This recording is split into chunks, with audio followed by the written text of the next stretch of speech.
Hello everyone, it's Dmitry Anoshin and Surfalytics. This is still Model 1. This is one lesson that I wanted to create for a very long time, and I just myself personally very interesting to learn more about history of approaches, of like some fundamental knowledge, where it's coming from. So hopefully I collected some bits of this information and I can share with you. So I tried to cover around like 30 years of analytics, data engineering. Back in the time, there wasn't any word like analytics. Maybe analytics exists, but data engineering definitely not. There was just databases, there were custom applications, and so on.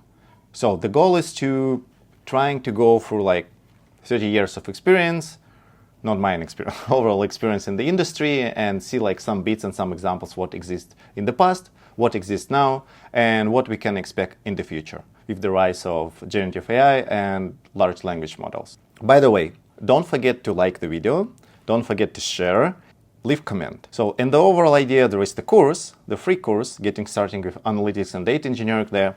I want to cover as much as I can, as much as I know.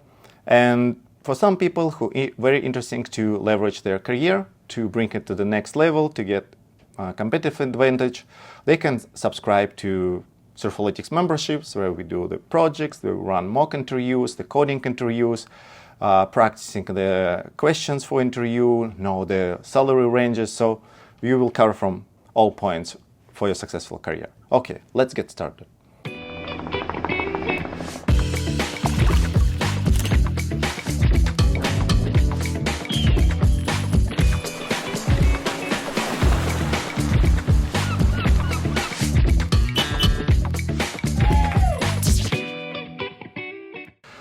So now we can move to the next area, and the next area is big data.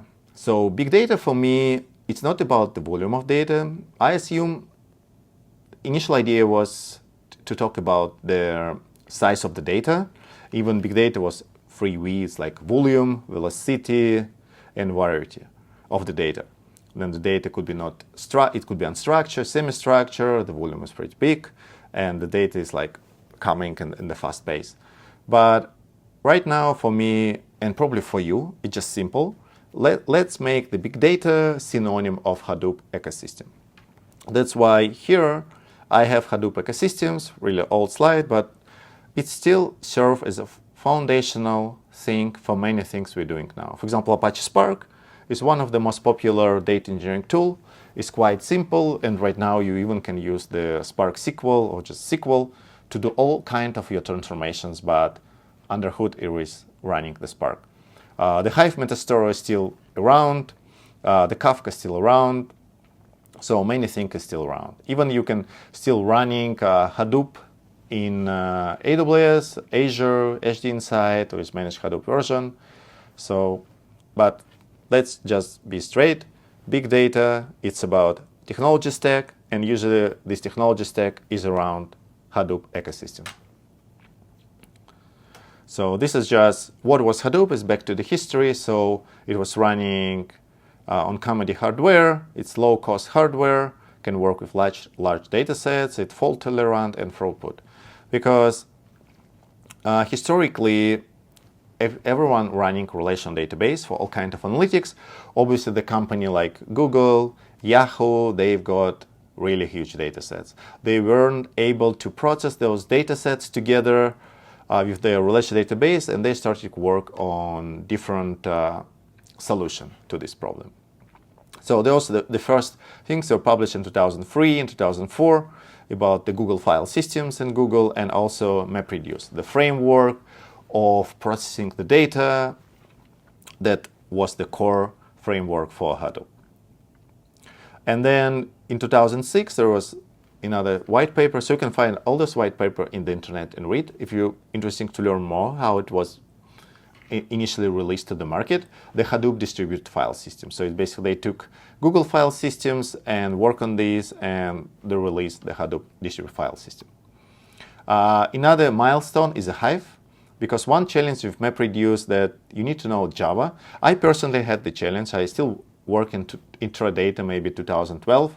The Hadoop was very popular. there was the question, is data warehouse dead? Everyone now using data lake, and we should learn Java and writing MapReduce. So I was debating, do I really need to learn Java, or I still need to learn my other things that I want to learn for the data analytics and data engineering career. I didn't do bad on Java and didn't start to invest my time in Hadoop. And looks like, yeah, I still don't need this knowledge about Java and Hadoop frameworks. But the Hive was really big thing because it's let you write SQL code. It's basically, I think, ANSI SQL. And under hood, the Hive will transform your SQL into MapReduce job. As a result, the Hive, and the rest, another alternative was Impala, they give the all BI tools like Business Objects, MicroStrategy using drivers like JDBC driver to connect your data lake. So it was huge, and it was still running. Many big companies and fund companies at that time, and probably they still have huge Hive implementation and Hadoop implementation. The data lake is another thing that I just mentioned, and the core idea of data lake that it's decoupled of storage and compute. Because the one thing with data warehouse, your storage, your hard drives, CPU, memory, all together. And usually for data analytics, you need two components. You need the storage and compute. By compute, that means the CPU and operational memory. By storage, it's where you store the data. It could be SSD, it could be hard drive. If you're out of one of them, you need to buy another server, physical server. Even if you don't use storage, you only need compute, you still buy another, for example, Teradata appliance that very huge, like huge refrigerator that costs millions of dollars for you. So it's waste of the money. You probably couldn't just go and do your vertical scale, just adding like additional memory sticks into your appliance. You need to just get another big appliance for the future, just in case, right? Cloud solved this problem right now. We don't have any more of those problems. But the thing is that with data lake, it's completely decoupled your storage with HDFS, Hadoop file systems, and compute, right? You have lots of virtual machines that can run independently, can be scaled independently. Also, you can pause them if you don't need it. So it's completely decoupled. And your storage is just one big thing that you can access from different virtual machines or computing environment. And you can also scale it independently. This is the biggest advantage of data lake at that time. Because Hadoop and MapReduce in particular was very slow, there was the better way of Spark. The Spark white paper, Spark cluster computing with working sets. And this is just highlight how was it fast, because it did all computation in memory. I will have dedicated lesson about the Spark. We'll learn Databricks, we'll learn Data Lake, we'll learn Unity Catalog, we'll learn alternative from Synapse Spark pools, Fabric Spark. We'll learn about AWS Glue, and even in GCP you can run, for example, serverless Spark on Dataproc. So we'll cover all of this in the future. We'll do like hands-on the projects, but right now just the theory. So the Spark solved the key disadvantages of Hadoop. And one of them was related to speed, right? Even if your data set is really slow, it will take time for MapReduce to start the job, process, give you a result. If job is big, MapReduce is known that intermediate steps, it will save results on the hard drive, and it was HDD, like very slow hard drive. And the bottleneck was how you write on the disk, and also how data is traveling using the internet cables or just network cables. So it's just very slow for the big data sets. That's why the Spark was different. It did all computations in memory. And obviously you need lots of operation memory. Your virtual machines really memory optimized. But this is how it works. And you see the benchmark how fast it is. So, and for me right now, the Spark is still a very good solution. The bar to start work with Spark is higher than, for example, just start work with data warehouse. That's why in my course, I did the first learning data warehouse, databases like SQL. We understand everything in this space, and then we pivot to the Spark environment, data lake, and lakehouse. And this is what I mentioned, the term. Is data warehouse dead? This was a very popular question. Many people claim, and because I mentioned about the vendors, I mentioned about their marketing budgets, how there is Hortonworks, there is Cloudera, two biggest Hadoop vendors. Where are they now? No, they gone. They gone, or they acquired by someone else. Like, it's not a big thing, but they really use this narrative that data warehouse is dead. They running campaigns, and I don't know who came up with this term for the first time, but the idea is how the marketing works. They just start feeding customers with bullshit information, and it's very hard to understand where is the true knowledge, where is not. That's why if you know like fundamentals, principles, history of the things, then you better understand what's happening now. It's not only applicable for technology, analytics, it's even applicable for our life, right? If you know the history, if you know where you come from, and you better understand what's happening right now. And on the other hand, if you don't know any history, you don't apply the history lessons, you probably it's harder for you. Another thing that time was R and Python. So everyone started, because in other slides I have is about data science, right? It was the sexiest job. Everyone starting working data science again. Like while I was debating in Teradata about learning Hadoop, Java, MapReduce, maybe like 1 year, 6 months later, I was debating the same, should I learn data science? I started to read data science book. I went to Coursera. Coursera was full of free courses, very good quality courses from like US universities about R, data scientist packages. Everyone started learning R, crushing R, and yeah, even Teradata had the implementation first. Teradata got implementation with Hadoop. They acquired some company for Hadoop. They had implementation with R and Python. I think I forgot the product. They acquired another product, like some kind of like Astra or something like this, related to Hadoop. So that's the thing. So this is just example of the article, Data Scientist, the sexiest job of the 21st century. Yeah, October 2012. Probably every time then we have this spike in demand, again, there is the marketing, the narratives, the journalists, they need to write something, they want to get clickbait. So the same now happening with AI. Unfortunately for AI, it's a bit slightly harder because everyone wants AI engineer with PhD, and they want PhD in this field. So it's definitely harder than data scientist. And it was a mess with the data science, and still now they have so many different courses related to data science. And I think this is really hard. If you have no experience prior and you decide to become the data scientist, I have bad news for you.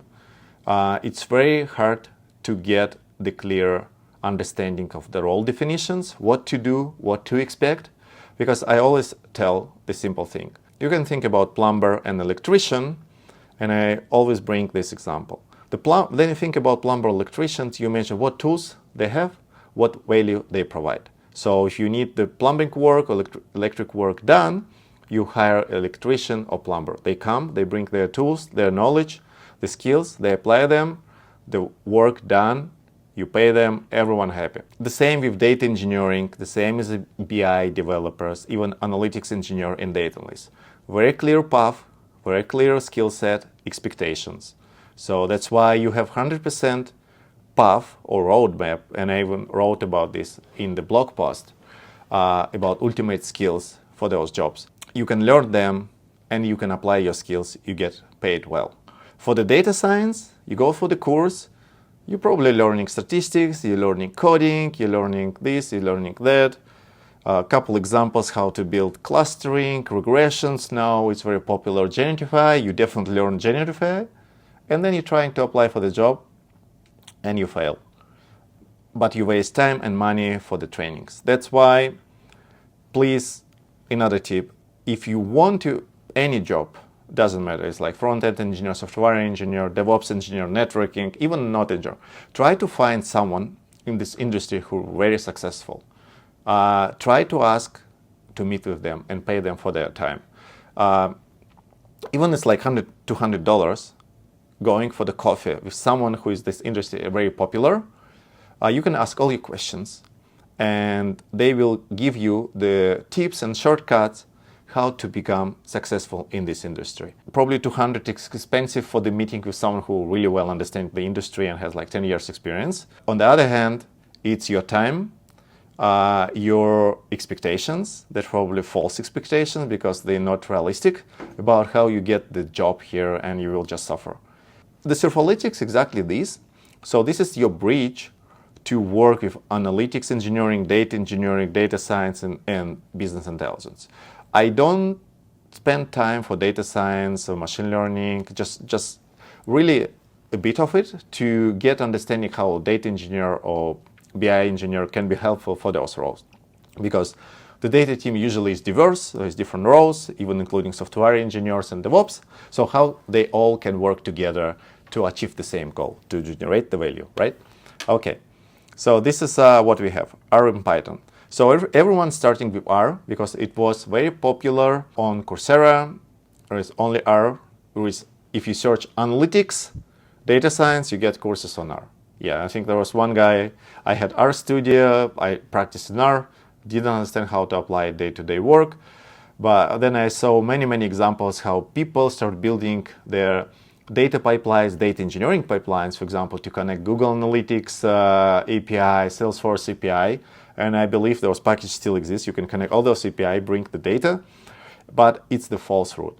And then I heard the stories, especially last 5 years, how the company has legacy pipelines on R, running R Studio, and no one knows what to do with this thing. It just drop and delete. That's the best. And then the Python took over, and right now the Python is the primary language for work with data, and probably for machine learning as well. So the R stay apart. It's very good for research scientists, for university who do some kind of researches. But the Python is a Python. Yeah, we don't need to learn Python before we actually understand the fundamentals and we'll master the SQL. That's it.